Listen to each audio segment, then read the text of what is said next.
Hello guys, welcome to another trade breakdown video. Today I've came back with a trade that I took on Thursday, which was on 23rd of May 2024. As you can see right there, I've written it. So first let me show you the news. On Thursday there was whole day there was PMI news, which is one of them days where Euro, USD and GBP all declared their PMI news. Flash services PMI, ISM manufacturing PMI, services PMI, right?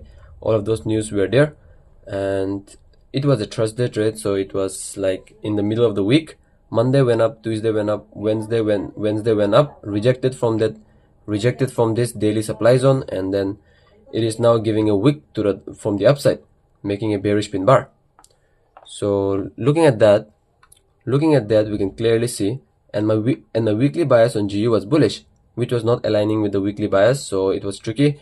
And DXY was bearish, so on GU I was looking for sales, which is going against the weekly bias, right? So even though we can take that and it works. And on DXY we can clearly see the daily bias. The daily fair value gap has been filled to the T. Daily fair value gap got filled to the T, as you can see, and it has not shown any signs of rejection from there. So if the price is not showing any signs of rejection, we don't look for sales. So I was looking for continuation for buys. So that is when I go to GU again. So my daily bias being bearish became so clear here, right? So on the 4 hourly I go to look for some sort of bearish market structure, whereas here the market was literally chopping around. The 4 hour was very tricky. The whole week was Monday, Tuesday, Wednesday was very tricky, going up, coming down, anything is happening, right? So that is when I go to the lower time frames. 4 hourly there was nothing to see, so that is when I went to the hourly, and on the hourly we can clearly see this was a low that caused this high.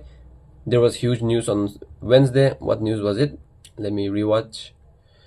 On Wednesday there was CPI, GBP CPI. Monday, Tuesday the bias was not clear, it was just choppy, and Wednesday CPI went up, came down. So on the hourly we can clearly see this low caused this high, right?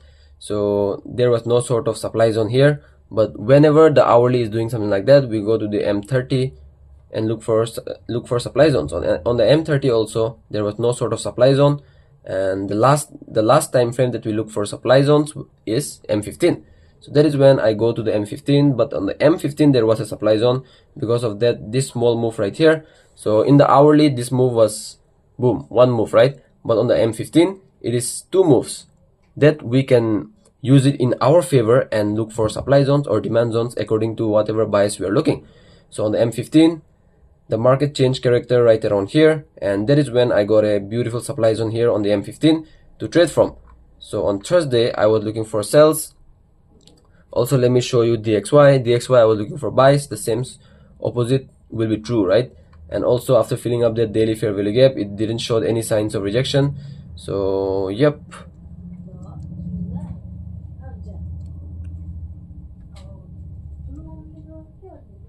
GBP USD, now we are looking for the Asian range close something like this, right? This was the M15 supply right here. The Asian range close something like this. Now if I am looking for sales, what is the most likely situation is Asian high liquidity sweep, M15 supply zone mitigation, and then a move to the downside.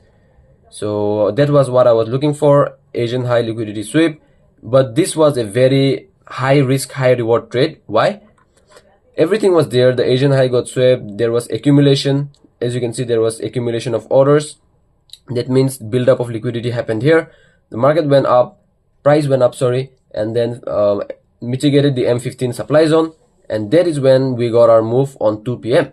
But this move also happened with the news. There was also news on 2 p.m. GBP flash manufacturing PMI.